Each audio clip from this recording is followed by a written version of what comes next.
গত বছরের জুলাইয়ে ছাত্র জনতার গণ অভ্যুত্থানে শেখ হাসিনা সরকারের পতনের পর থেকে বাংলাদেশ সীমান্তে নিরাপত্তা জোরদার করেছে ভারত।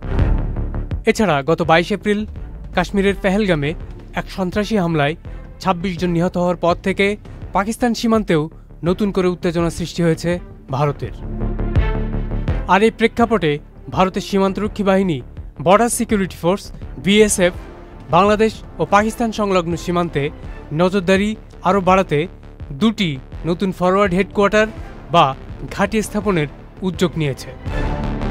এর মধ্যে একটি গড়ে তোলা হবে জম্মুতে, যা পাকিস্তানের সঙ্গে সীমান্ত নজরদারি জোরদার করবে, এবং অন্যটি স্থাপন করা হবে মিজোরামে, যেটি থেকে নজর রাখা হবে বাংলাদেশ সীমান্তে। ভারতীয় সংবাদ সংস্থা পিটিআইয়ের বরাত দিয়ে আজ এক প্রতিবেদনে এই তথ্য জানিয়েছে ভারতীয় সংবাদ মাধ্যম দ্য হিন্দু। ওয়ালটন আবারও মিলিয়নিয়ার অফারে ওয়ালটন ফ্রিজ কিনে আপনিও হয়ে যেতে পারেন মিলিয়নিয়ার।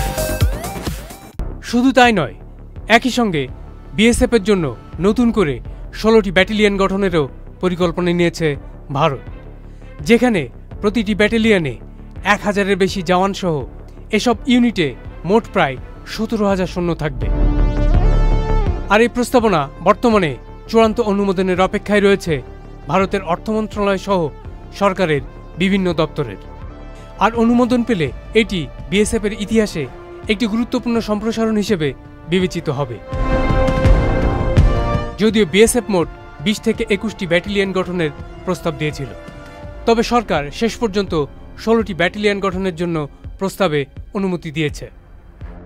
এই নতুন ইউনিট গঠনের মাধ্যমে নারী ও পুরুষ সদস্যদের নিয়োগ ও প্রশিক্ষণ দেওয়া হবে, যার কাজ আগামী 5 থেকে 6 বছরের মধ্যে ধাপে ধাপে সম্পন্ন হবে।